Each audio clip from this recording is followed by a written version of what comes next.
Hello creators, how are you guys? It's great to hang out with you again for another Video Creators Podcast episode where we today are going to dive into the top 9 questions that I hear creators ask all the time when it comes to growing their YouTube channel, especially those of you who may be getting started or you've been doing this for a little bit and you're starting to see some traction but not as much traction as you'd like.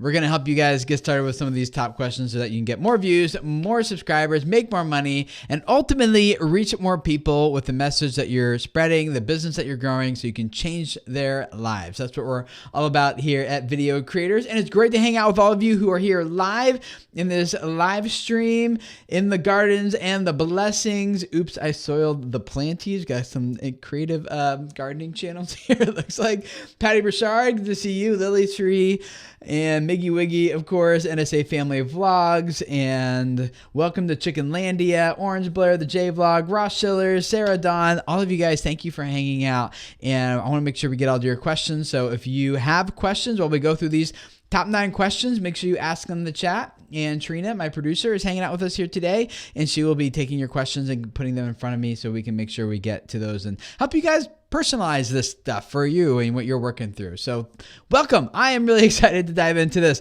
Let us get started. We got 9 questions and we're going to buzz through them pretty quickly because if we hang out on any one of these too long, we will get bogged down for sure. So I want to make sure we have time for all 9 of these plus the questions you guys have that are follow-ups to each of these questions. So question number 1, how do I know if my niche is too specific or too broad? Like, is it okay to have more than one niche?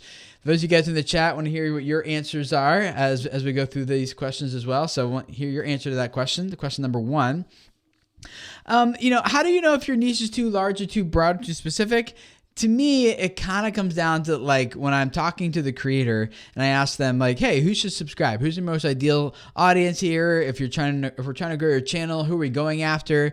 And when they start kind of going into this, like general demographic information, like gender and age range and, country they're living on, I'd say we are still way too broad. I am finding it more and more and becoming more and more convinced of this, that the way you grow a YouTube channel is the same way you grow a business, which is your business grows because you have a specific value that you are offering to them and to a specific person. It's like not just this generic idea of someone, although maybe huge brands probably have that, but even the big brands that I've worked with have like a customer avatar, and it's not just demographic information, it's their story. It's like, here's this person's problems, their struggles, their fears, the things they're trying to overcome, the ideas that they have, the things that they believe, and here's what their big goal is in life.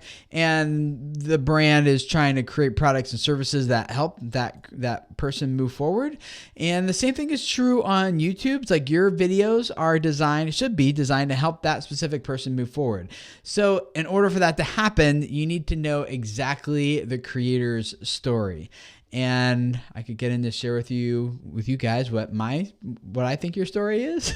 Should I do that? I actually wasn't planning on doing this. Let me open that doc. I have, in case this is helpful, kind of give you guys an example. I have 3 different target audiences, and I'm primarily focused on one of them here on this on this channel. I'm looking up in Google Docs right now, but there are other people that we work with, and to be totally honest, like I'm kind of personally, one of my goals for the next quarter here is to really dial in on who this most valuable customer, who this most ideal viewer, subscriber person is that we're going after. And right now I have a whole document about this. So I'm not going to take your time because, like I said, I don't want to get too bogged down on one question, but for the video creators, we've got like Hobby Henry, who is the person who's 30 years old. He's comfortable in his 9-to-5 job, but he's getting tired of it, wants to spend more time doing something he loves.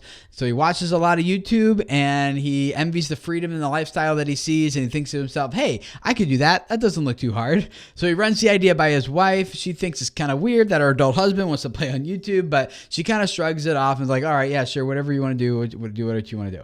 And so he has no background in audience development, design, storytelling, video production, business development, doesn't know anything what he's doing. So he finds a channel like ours and starts watching here at Video Creators. So after a year or two of dedication to his channel, he's had a few thousand subscribers. He's making a little bit of money, but it's not nearly what he was expecting for the amount of time and effort he's putting into it. So he wants to consider quitting his 9-to-5, and he's been encouraged to do so by his wife as she sees how dedicated he is to this, and he's seeing other people doing it. But he's still kind of like, I don't know if like I'm not making enough to cover all our bills yet, and wants to kind of make that leap once she feels a little bit more confident. So she sees the potential in his efforts, and she was thinking it mostly as a hobby, but now she's kind of encouraging him, and he thinks that his efforts are primarily like could have a huge payoff if he just kind of like dove all in and just committed to this thing and made it actually work. And so he's envisioning this life of freedom, both with his time and his finances, but he thinks he could maybe quit YouTube or quit his job and make YouTube work and find a way that make that happen, but he's not really sure. Like he's kind of like the stability of my job versus kind of going out and following my dream and really giving what I need. And even if he did make that jump, he's still not quite sure how to execute on those ideas and make them a reality. So the passion is fully there, but all of his ideas are kind of jumbled up in his head. He feels a little confused, a little frustrated, but he isn't ready to give up. So that's Hobby Henry for us. And real quick, we have also Business Bill. He is 45 years old, mostly successful small business. He started it years ago. He's doing okay, but he knows he's got a lot more potential to grow if he could tap into some organic marketing power and just start producing educational videos on YouTube that create leads for his business. So he gets into it, and he actually sees that there's a lot more to this than he thought there was going to be. He's got some videos posted and has some kind of modest accidental results, but he's convinced now that there's a big payoff if he just learned how to grow his channel more effectively to convert those views into leads. And so he started watching our channel, starts learning how to implement some of those things, and quickly realizes, hey, there's more to growing a YouTube channel than I thought. And so he's got this business to run, doesn't have a whole lot of extra time to experiment and try new things to see how they impact channel growth. He just kind of wants someone to tell him, what do I do next? Just like, I don't have time to go through courses and lots of things. Just like, tell me step by step, just work with me personally. Tell me what I got to do next. So he's willing to do the hard work as long as he knows that he's on the right track to having it actually pay off. Got lots of clients like that. And then we got our last one is Successful Sam is who we call this person. He's 35 years old. He started his YouTube channel several years ago as a hobby. He grew somewhat accidentally, and now it's more than a hobby. He's not entirely sure what caused it to grow, but he's glad he did because today is his full-time income. He's got about 1 million subscribers, raving fans, is generating a comfortable income through brand deals and AdSense and other things, Patreon and his own sales and stuff. But after a few years of success, his channel is starting to lose momentum. And since he's not confident what he did to grow the channel in the first place, he's also not quite sure how to actually fix the problem of slowed growth. And so about this time, he's noticing that his revenue isn't quite keeping pace with his channel growth. Like his channel is still growing, but the money isn't growing. Why is there a discrepancy between these two things now?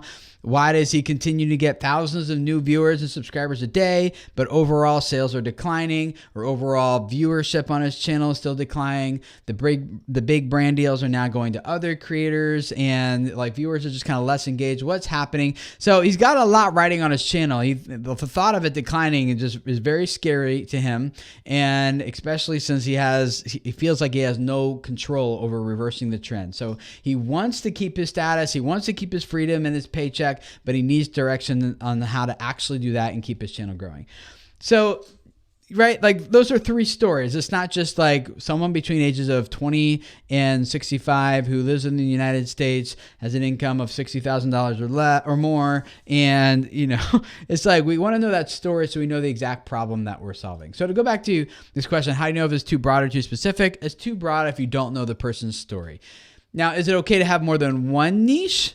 Then I would say probably not. And by niche, I'm defining that as a target audience. It's very difficult to address multiple audiences on one channel because they all come to the channel with different needs, different expectations, and they're expecting different things. And so if you're giving if I can kind of wrap some of this stuff up, but like Successful Sam, his customer journey with us is very different than Business Bill and Hobby Henry. Like Hobby Henry is typically like you guys who are in the chat are probably closer to the Hobby Henry persona. I would assume if that's true, make sure you kind of raise your hand there and let me know which one you guys most identify with. But the business bill, like the brands, they kind of skip our whole funnel and come to us very different ways. And then Successful Sam is like, hey, I watched you when I was first getting started, but this isn't working anymore. And I know you worked with my friend over here. Like those are Successful Sam is mostly referrals of other people who have had multi-million subscriber channels, have a good experience, and they say, hey, go work with Tim. Him and his team helped us out and helped us get to the next level. So anyway, don't have more than one niche. You can have a couple different target audiences, but here on this channel, I kind of focus on Hobby Henry here and helping you guys move forward and reach those goals. So if it's too broad, you don't know the story, too specific, it's like, I don't know if I guess you could get too specific. But it kind of depends on what your goal is. Like you could get specific enough that there's like no one else. There's only like 5 of those people in the entire world. That'd be kind of specific. But if you have a business where you only need those 5 clients to kind of make everything work, then maybe it's not too specific. So you can definitely be too broad and not gain any momentum. All right. How about number 2? Question number 2, while you guys are still in the chat here, kind of figuring out maybe where you fit in with that. Question number 2 is, what equipment should I invest in? I'll go through this one pretty quickly because equipment varies significantly based on what your goals are for your channel and what type of content you're making and what your budget is. So if you are just making like quick run and gun vlogs, you need very different equipment than if you're going to be doing sit down interviews. And even interviews are different equipment if you're doing it on a loud convention floor versus in a quiet studio space. And so what I recommend people, especially if you are Hobby Henry and you're just getting started with where you're at in your creator journey, I would say don't worry too much about gear. Figure out first of all what your goal is, and just start using the equipment that you already have. And often that is just maybe you already have your cell phone, and then I would just get like a good like microphone of some kind. In fact, I have a whole, if you guys go to videocreators.com, and at the top you click on tools, I think it is. Yeah, tools. I have a whole list of gear and stuff that I recommend that I use, but a good microphone, if your budget's like $150 or so, I use these for almost every video I do now. This Tascam DR-10L. So it records like right onto a micro SD card. So there's no wireless stuff you got to mess with. The battery life is amazing on those things. And it's a little lapel mic. You clip it on, and just records right on the little pack on your like little box that's in your pocket. And then in your editing software, you just synchronize the audio together. One quick, easy way to do that is just a clap in the beginning, and then you can just look for that little spike in the audio file, both from the audio from the camera as well as the audio from your microphone.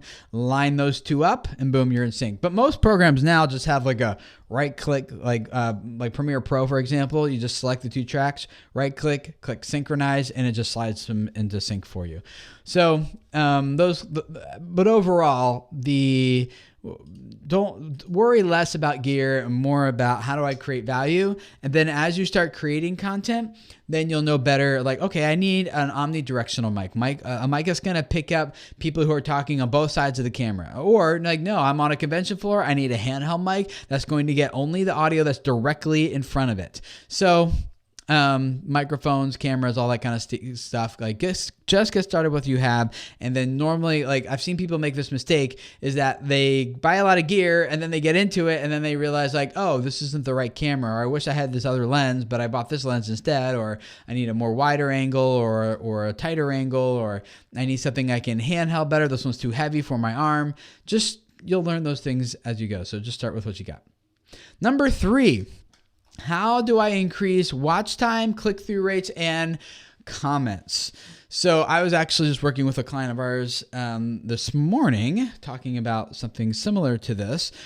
Because what too many creators do is they just focus on one of those things in isolation, and they're just like, okay, watch time. How do I increase watch time? And they just kind of dive into that one metric, or click-through rate, or engagement with comments, or impressions, or views, or something. You really, like, each of these metrics are measuring different things, and they all kind of work together. So let's back up a second and think about our viewer who we're going after, the person we want to watch our video. They have what I call a viewing journey, right? And I take it after, you're probably familiar with what a customer journey is, in terms of like, all right, top of the funnel, they've discovered us through this, and then we want them to take this next step with us and that next step with us, and the customer goes through this journey with us as a brand. So I am doing the same thing with this viewing journey. So I'm looking at what's the very first step of this viewing journey. Well, it's they see the title and thumbnail, okay? And so the very first metric is impressions. And then the next part of that viewing journey is click-through rate onto the title and the thumbnail. And then how long do they watch is measured by watch time and audience retention. And then they get to the end of the video, and you didn't ask this, but just as important, you need to like, how much time do they spend watching the video? But then it's also, well, when they get to the end of the video, what do they actually do? What happens next? Do they quickly abandon YouTube? Do they click and watch another one of your videos? So then you're looking at end screen elements shown as a metric in your analytics. And then you're also looking at end screen click-through rates to see how many people got to the end, but then also how many people click to keep going. All those signals are valuable to YouTube. So the client I was working with this morning, they were saying like, well, you know, how come my click-through rate is really high, but I'm still not getting views? Or, and because this other person, I thought that changing all my thumbnails would get me a higher click-through rate. I previously only spent like 2 to 3 minutes on a thumbnail, but I got them professionally designed, updated my videos, but the videos that actually aren't performing any better now. Why not? I got better thumbnails. It's because you can't just look at one of these things. So to answer the question, how do I increase watch time, click-through rates, and comment, is to look at the entire viewing journey, and you gotta like optimize each one of these across the journey. So title and thumbnail certainly is good. Very, very, very, very important. But they don't mean anything if people click and then quickly abandon the content. Google realizes that. They see that, oh, we surfaced this video, but no one stuck with it for very long. They'll stop surfacing it, even if you have a perfect title and thumbnail. But if you have a perfect title and thumbnail and people click and watch and engage, but then at the end of the video, your goal is like get them to click and go to your website to go buy or download or register or sign up or something like that, and you end up ending the viewing session and no one stays on YouTube longer, then that's also a negative signal to Google. So yes, you got great impressions, click-through rate, watch time, but they didn't stay on, it ended the viewing session. Well, that could be a reason why the video is not performing well either. So you kind of you got to get all of those things kind of humming in sync together in order for a video to really perform.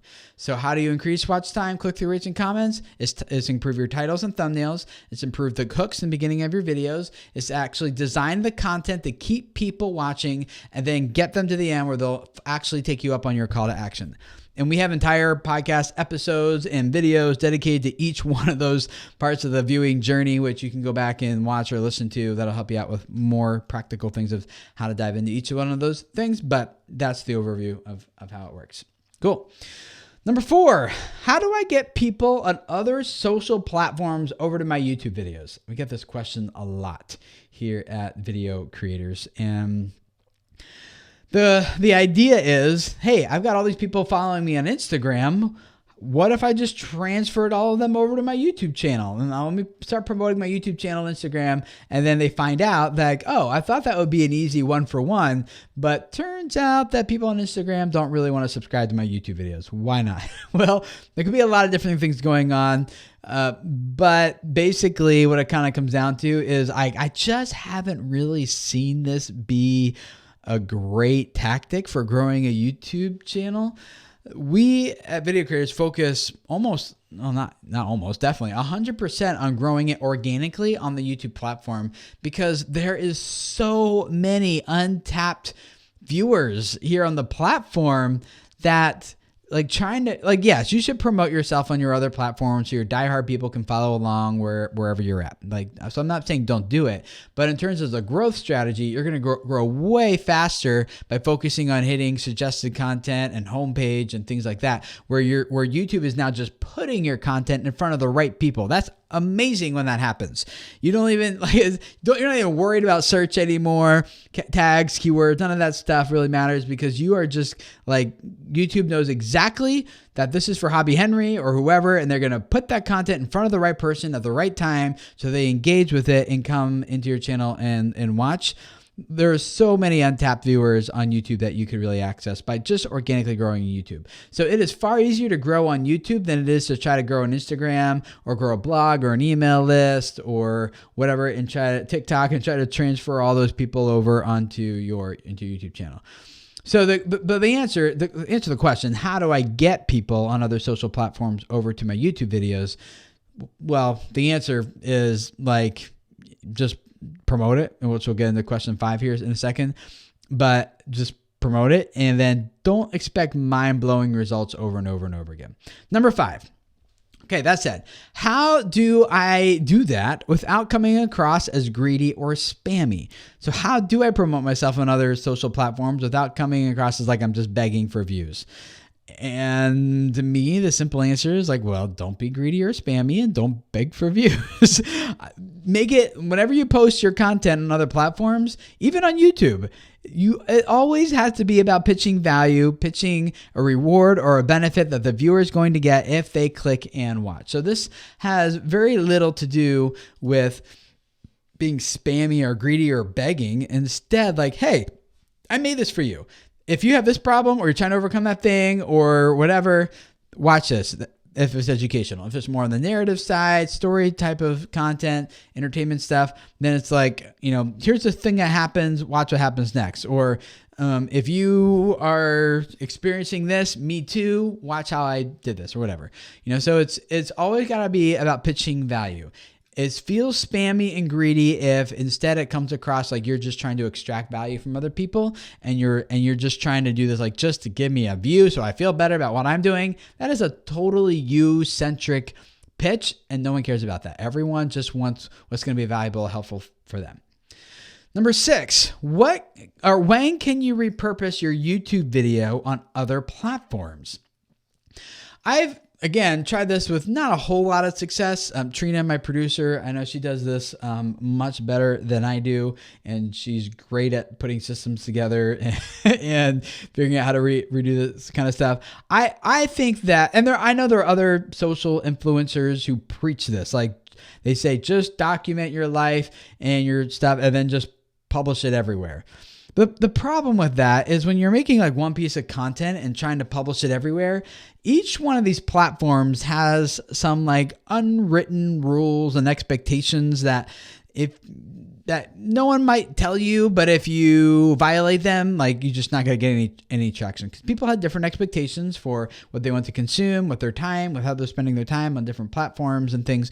So I haven't seen it all. I mean, if you just literally litter every platform with like content, you're gonna get some traction, but you're putting out like 100 times more effort than if you just made, in my opinion, if you just made one piece of really good, valuable content and that was optimized exactly for YouTube. And then, okay, let's go to Instagram, IGTV, or my Instagram feed. What is like one piece of content? How can I take maybe the same content and not reproduce it, but now it's got to be vertical, or now it needs to look like and feel like it's coming from my phone rather than like a DSLR.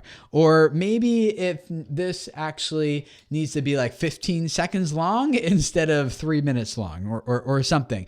Now, I'm not saying you shouldn't repurpose, and we do that a little bit here at Video Creators. A lot of times, like these podcasts are obviously also repurposed as live streams for those of you who are here live. So we're kind of doing the same thing right now.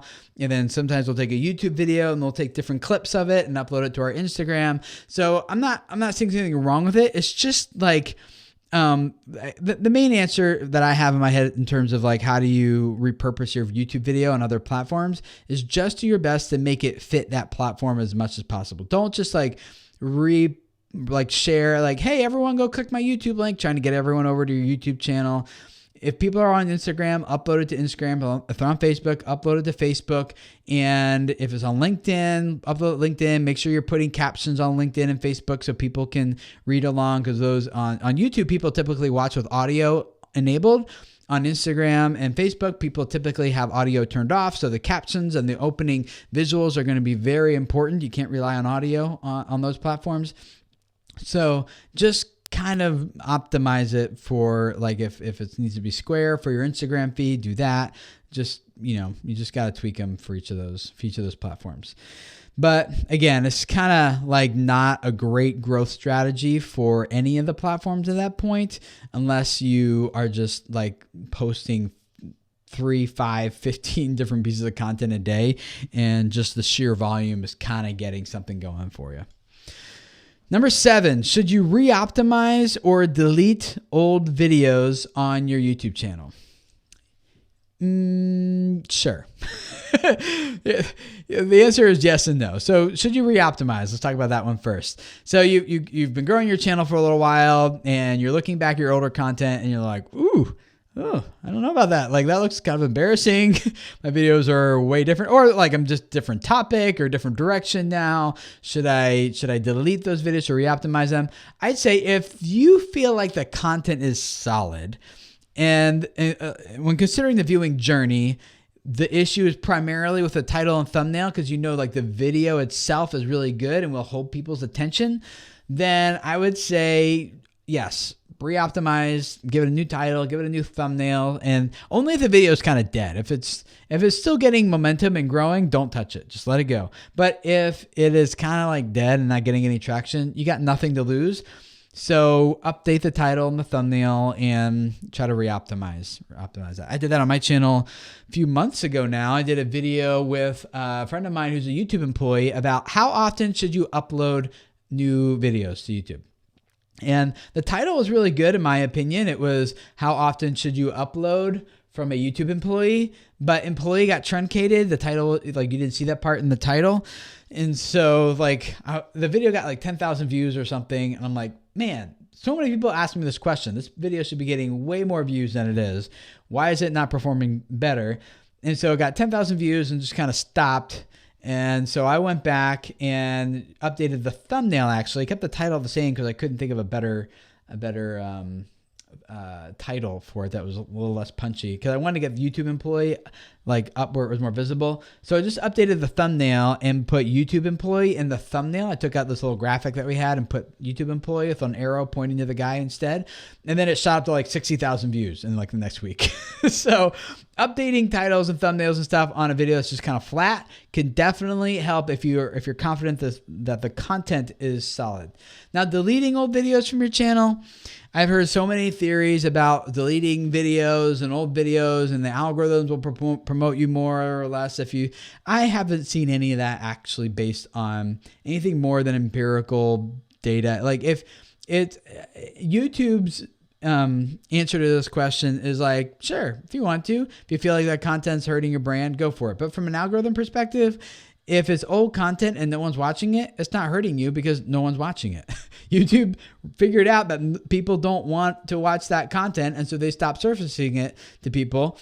And so if you feel like if someone saw your channel and would go back and maybe kind of want to look at your history and find that video and that it would do you a disservice, I still wouldn't delete it. I'd make it unlisted. I deleted videos on purpose. I thought I didn't need it anymore, only to realize that they were embedded on this blog or on that forum or that person's website or whatever, and now those people can no longer access it. So still, like, just keep it unlisted, and I would go that direction instead.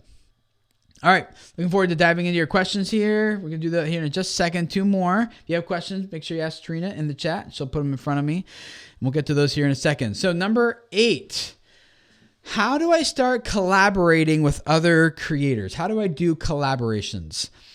And if you're just getting started with if you don't know what collaboration is, first of all, it is like when you and another creator get together and you're both like, hey, we got similar audiences. Let's work together. I'll promote you to my audience and you promote me to your audience. And let's kind of cross promote each other by doing some sort of fun video together. And so the one creator, like a friend of ours, personal friend of our family's here, I just saw that she just did this. They both have, it could be though you're working with another creator in the same niche as you, or if you're like a brand and you don't want to work with a competitor necessarily, you just need to work with a channel that has the same target audience. That's the most important thing. So if you are a skateboarding channel, maybe it would work well for you to work with a gaming channel. If you're a nutrition channel, might work well for you to work with like a cooking or a fitness channel, or you get the idea. So wherever your target audience is, you want to work with those people. So how do you get started? Well, there's a lot of Facebook groups that you could join and just kind of ask around. There's lots of other communities. I have a private community for video creators clients that we have where they can see other clients that we're working with, other creators that we're working with, and who is in a certain mile radius of them. And so you can see that with our community, which right as of right now, you only get access to that if you're working through one of our online courses. But that could be a way to do that if you currently are in Video Labs, or eventually, like next month, we'll launch 30 Days to Better YouTube channel. It's a completely redone, 100% overhauled course, and that will come with access to that community as well. But going through different events is a great way to get in front of other people, commenting on other people's videos. Like if you see a channel that you really like and you're like, hey, I'd love to collaborate with you, reach out to them on Instagram or on Twitter, or comment on their videos and just say, not in a like, hey, you should feature me, but you should get started by collaborating by saying, I love your content. I know my audience would love your videos too. Let's talk about how I can promote you to my audience, and then make it all about like you wanting to serve them. And that's how we get started building that relationship in a like, I want to give way rather than I'm trying to extract value from you way. Okay. Number 9, here we go. Last one. Then we'll jump into your questions. Should I use a giveaway to grow my channel? And the answer is IMO, in my opinion, no. Don't use a giveaway. And the reason for that is because when you use a giveaway, I've seen this over and over and over again. Yes, you can get more subscribers, you can get more viewers, but the principle is whatever you do to bring people into your channel is what you need to keep doing in order to keep them on your channel. So you can do a giveaway and they'll come for the giveaway, but after the giveaway is over, then most of the time those people turn into passive viewers, passive subscribers. They're not really engaged with your brand because they didn't come to your channel for the actual value you're providing. They came to your channel because you are essentially trying to bribe them to watch your content. And you don't need to bribe people to watch your content. YouTube search and discovery systems are designed to surface the content people want to watch to the people who want to watch it when they want to watch it. So if your video isn't being discovered, then it's because YouTube systems have figured out that there's a lot better options out there for them to surface. So you can kind of beat the system in one way by bribing people to watch with giveaways, but then as soon as your giveaways over, what are the results after that? I haven't seen great results in using giveaways to actually grow your channel with new viewers and see it have a benefit in long-term, ongoing, engaged community growth. However, I have seen giveaways work pretty well in terms of migrating your existing audience from one platform to another. So if you have a significant Instagram following, then I would use a service, or any following anywhere, use a service called Gleam.io. Not sponsored by them, just telling you that's the best one, because all the different platforms have different rules and guidelines you need to follow in order to run a contest or some sort of competition on their platform. And Gleam kind of keeps all the systems in check for you, so you don't have to worry about breaking any rules and getting banned and stuff like that. So but what you would do is, like, if you have a big Instagram following, you set up this Gleam the contest, and the whole point of the contest is like, hey, go to this page, this Gleam page, and then you get different entries into our contest by doing these different actions, and they're all about getting your existing audience on one platform to follow you on other platforms. And so if you got a big Instagram following, maybe you get 5 entries. If you subscribe to the channel, you get 2 entries. If you watch this video on our channel, or vice versa, if you're on YouTube getting over to Instagram, you get the idea. So I've seen that work pretty well, and so I would only do it to kind of transfer and cross promote your existing platforms, not necessarily to try to use it to grow your channel. Okay. Now, if you have more questions beyond this, I'm going to dive into your questions here in a second, for those of you here in the live chat. But the guys who are listening to the live stream or to the podcast later, and you have other questions you want to dive into besides these, my team or I would love to sit down with you for an hour and do a one-on-one private YouTube channel consultation and just work with you personally to give you all the next steps that you need to really grow your channel, to reach your goals on YouTube, whether you are Hobby Henry and you're like, hey, I think I can turn this into a full-time thing, but I'm just not sure, not quite confident. What do I need to do to kind of give it that bump to get it to that place where I can execute on my passion? We'd love to work with you. If you're a business build and you're like, I don't got time for all the courses and stuff, I just want to work with someone, just tell me what to do. Just write it down. Let's get into a meeting once a month and let's work on the next step. Then, that's also the first place you start, in a consultation with us. Or if you're a successful Sam and you're like, hey, my channel's been my full-time gig for a while, it's doing pretty well, but I'm not seeing the momentum that I used to get anymore. I could tell you guys lots of successful Sams and stories that we've worked with, but that multi-million subscriber channels and have doubled, in a short amount of time. But that's kind of beyond the scope of what we're trying to do here. So I just want to encourage you. There's a link in the show notes or in the description below this live stream. You can tap and schedule a one-on-one session with me or one of the strategists on my team, and we'd love to dive into that with you and help you guys move forward and reach more people, change their lives, grow your channel in a way that changes your life too. So, all right, let's dive into some member questions. West Coast Gardener. Hey, Tim. Question. When starting a new channel, is it necessary to share video on Facebook with friends and family, or can one see what happens with search? Yeah, you can post it, but you're not going to get much traction there. I mean, start with friends and family. Sure, there's no harm in doing that. But that used to work years ago, and now it's just kind of like it doesn't work as well. People have so many requests and inundated with different things people want them to do. So I think there's plenty of growth potential and opportunity on YouTube, and I would just focus on that. And again, YouTube systems want to surface your videos to the right person at the right time. So I would just focus on that. And search isn't really what I would go after either.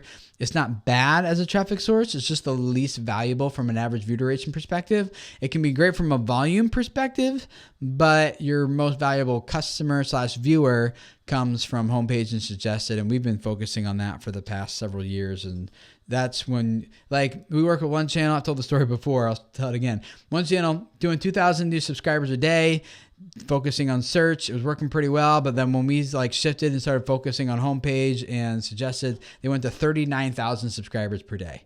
They just blew past 1 million subscribers, 2 million subscribers, kept going. And that was because they shifted away from search and went after a more valuable viewer, where YouTube would just put the video in front of the right person rather than the person actually going out and searching and then you showing up on a page of lots of other competition. So Miggy Wiggy, good to see you again.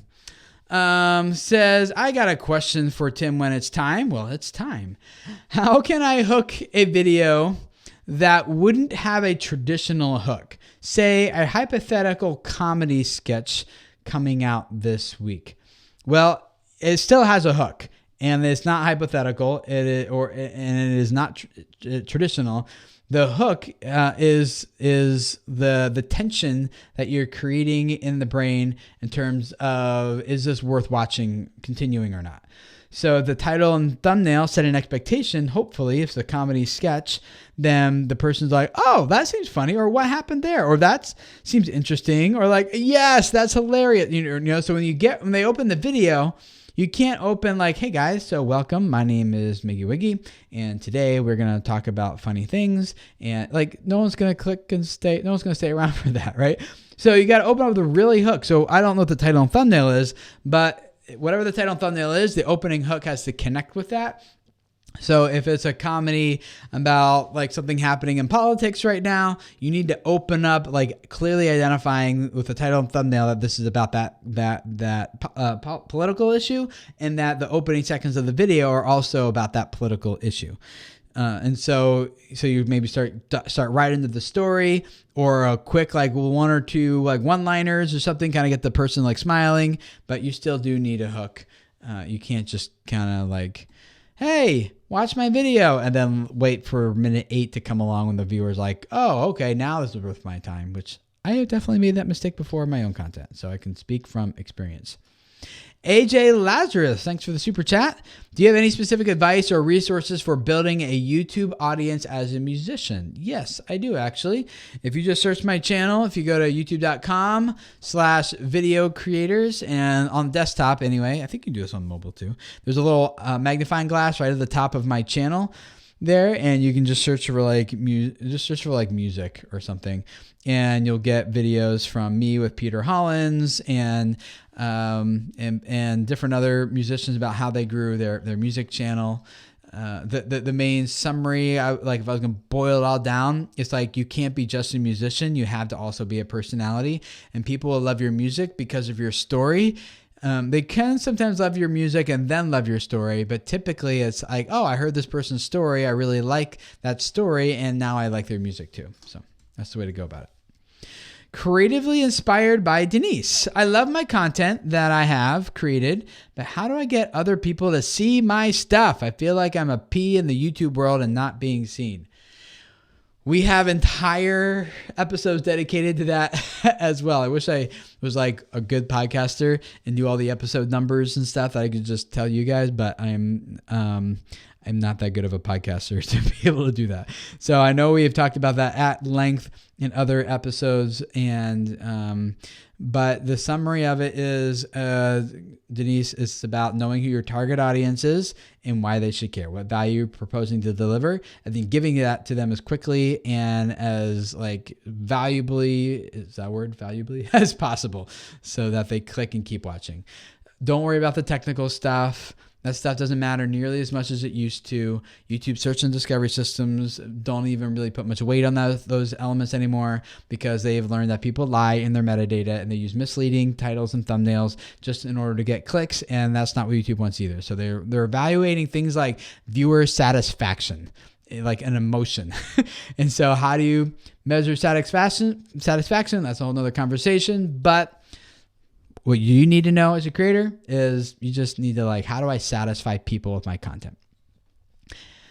Angela Burdick, what if I have multiple niche ideas, but I want to bring them together with another niche that is considered a uniqueness or standout channel idea?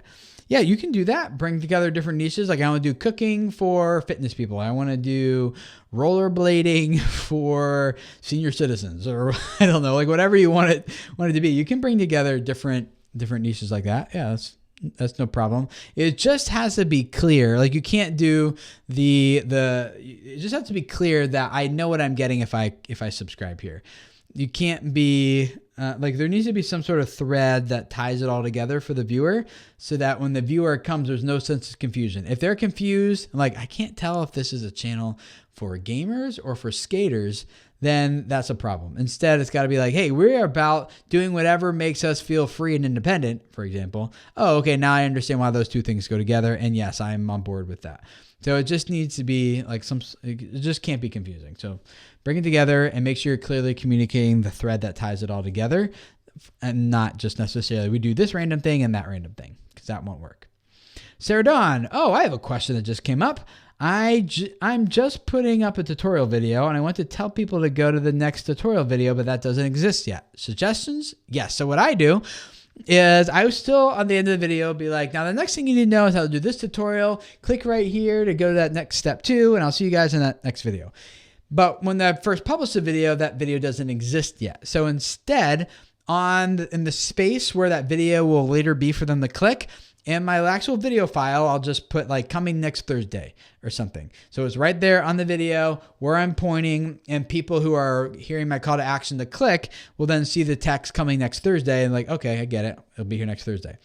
Then when next Thursday comes and the next tutorial video gets published, then I will go back to my original video and add that end screen element so it covers up the coming next Thursday space. And so now it looks like I'm pitching the video that's actually there. It's clickable, even though it was actually published later.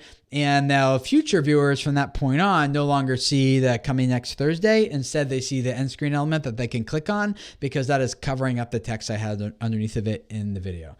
So I feel fine doing that because most people will hopefully see the video after, like there'll be more traffic on it after the week than in the first week. So yeah, that's how I do it. Hopefully that helps.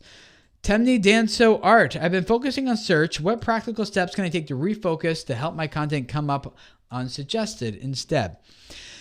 This is going to sound super non-technical and maybe even a little disappointing, but if I was going to summarize it all into like a couple sentences, almost to the point where maybe it feels unhelpful, is that it's really about focusing on the viewer. Don't worry about titles and keywords and tags and search. Just focus instead on like, if someone in I know my target audience so intimately that if they saw this title and this thumbnail, would they click? Yes or no? Like, and if the answer is yes, then just do it. The title could be, don't do this, or I made this mistake or something. Like, it has no context until the thumbnail comes along and sees like someone jumping off their roof onto a trampoline into a pool. And then you're like, oh, don't do this. Now that makes sense. Or I made this mistake, and maybe it's like you dropping your camera because you used this wrong equipment or something. I don't know. Like, the thumbnail will set the context, and YouTube will totally figure it out, like what it is. You don't need to, like, if you don't believe me, just go to cloud.vision.com/video intelligence to Google's brain, and look at the examples they have there. They scan the actual video file and will tell you exactly what's happening in each shot. So, yeah, just focus on optimizing for humans, not for robots, and you will win at discoverability on YouTube. Chef PK, thanks for the super chat. After building my channel in 9 months, 55,000 plus, I'm not sure what that is that views or is that subs, but I'm reformulating my content due to copyright strikes. It feels like I'm starting over. Any advice on growth? Well, stop using the copyright material. Obviously, I think you got that one. And if you're reformatting it, like just whatever got you, if it's 55K subscribers, whatever got you to that point, in terms of subscribers, then that's the value that they want. I mean, I don't know what your channel is. If it's based on copyrighted material, then yeah, you kind of need to probably come up with another way to issue that value. But I would find a way to continue offering the same value to that they're clicking, wanting to get, in a way that doesn't violate copyright stuff. Lovely Miss Addict in Recovery. What do you think about changing video titles once in a while to see if it makes more views? Absolutely, do it. Now, only if it's not performing though. Don't do it if a video isn't performing or is already performing well. Don't touch it, like we've already talked about. The Architect Tudo. Question, is it a big disadvantage to not record myself to screencast images if creating tutorials? I'm currently focused on creating the coolest and most valuable tutorials. Not a disadvantage, but you do need to still make a human connection with people, and that is kind of like it's a little bit less natural to do it without showing your face, but it's not impossible by any means. You remember Wilson from the Tim Allen sitcom Home Improvement? They never showed his face, and that was kind of part of the allure, right? There's a lot of creators who never show their face, but they do still tell their stories, and you still feel like you're hanging out with someone. And like CPG Grey would be a good example to look at for that. So yeah, you can definitely do it, but you got to be pretty intentional about the human element of talking about yourself and your story so people connect. Dub Ventures, how many subscribers do you think you need before sponsorship will look at you? Some of them don't even care about your subscribers. They're just looking at your engagement, looking at your views. So they're looking at where else can I get access to your audience. So like if you want access to an active community of YouTube creators, there's only a few places you can go to sponsor to get access to those people. But if you are trying to go after, like you're an energy drink, there's tons of different places your target audience exists. So it kind of just depends on what your niche is. It depends on the engagement level of your audience. And then smart sponsors no longer just look at subscribers. They look at overall views and engagement. But a really smart brand will want to know what your conversion's like. And the only way you can know that is if you sell your own thing. So I had a brand work with me, and this is about 2 years ago now. And they said, Tim, We love, we love your stuff. We work with like a lot of creators on this campaign, and you were the smallest creator we worked with. But your audience converted 18 times higher than the largest creator we work with. So we'd like to keep working with you. So it really has less to do about with subscribers and more to do about other elements like that. Thanks for the super chat, the big marketer. Appreciate it. World Townie, hey guys, good to see you again.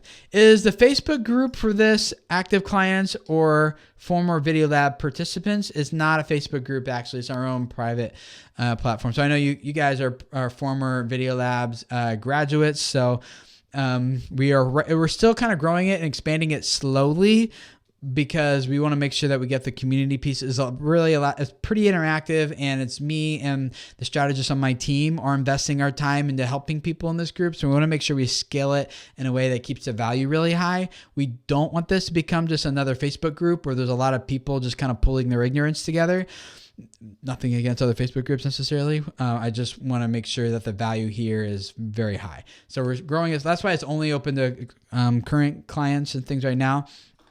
And for those of you guys who are hanging out here, probably by the end of the year, we'll have figured it out enough to kind of expand this to be a little bit more open, but we're not at that point yet. So, but World Townie, you guys will get an email probably, like since you're a Video Lab graduate, you'll be one of the first people to get access to it once we do start to expand it in phase 2. So right now, I think there's only like a couple hundred, or not even 100. I don't know.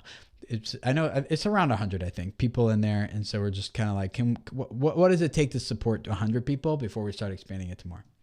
Big Man in the Woods. I vlog about scouts and camping. Can a channel be too small and niche, such as mine, about scouting? I don't think so. I think that sounds great. Just it's more important that you know who the target audience is and what the value proposition is, more so than the topic that it's about. Missy Moo, what practices are best to find out what videos of mine are favorable for YouTube to suggest? Don't think about it that way. That's what I'm saying. Like, don't think about like, what does YouTube want? Think about what do viewers want? Who is my target audience? What problems, pain, disappointments, issues, struggles, whatever are they? What goals do they have? Well, how can you help them? Whether that's by teaching them something or by telling them a story in an entertainment type of content, whether it's gaming or vlogging or whatever, in a way that helps them like feel like I just feel like I have a friend right now. Like that could be great. That's definitely a value proposition. So don't worry about what does YouTube want to suggest. It's all 100% about what viewers want to consume. That is what YouTube suggests to people, is what viewers are consuming. So focus on that and you'll win much faster. Like I said, if you guys want to dive into this more, feel free to set up a 1-hour consultation with me or someone on my team. We would love to work with you, dive in with you, and look at your channel and help you get to the next steps, really reaching your goals, growing your channel here in 2020, and giving you exact tactics, ideas, focus, things that you need to actually do that's going to move the needle on growth for you, rather than just spinning your wheels, trying a lot of different things and not getting a lot of traction.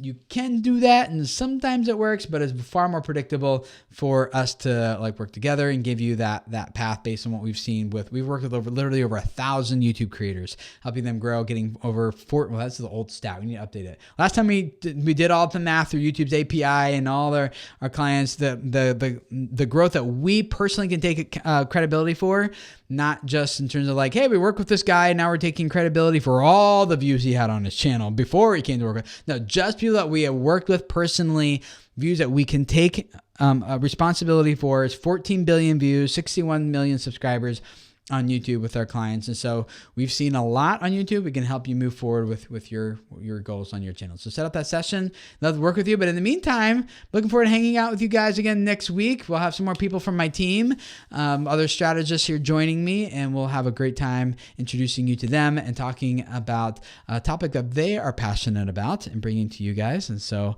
until then, make sure you keep reaching people, changing their lives, and I will see you guys again next week for another Video Creators Podcast episode. See you guys then. Bye.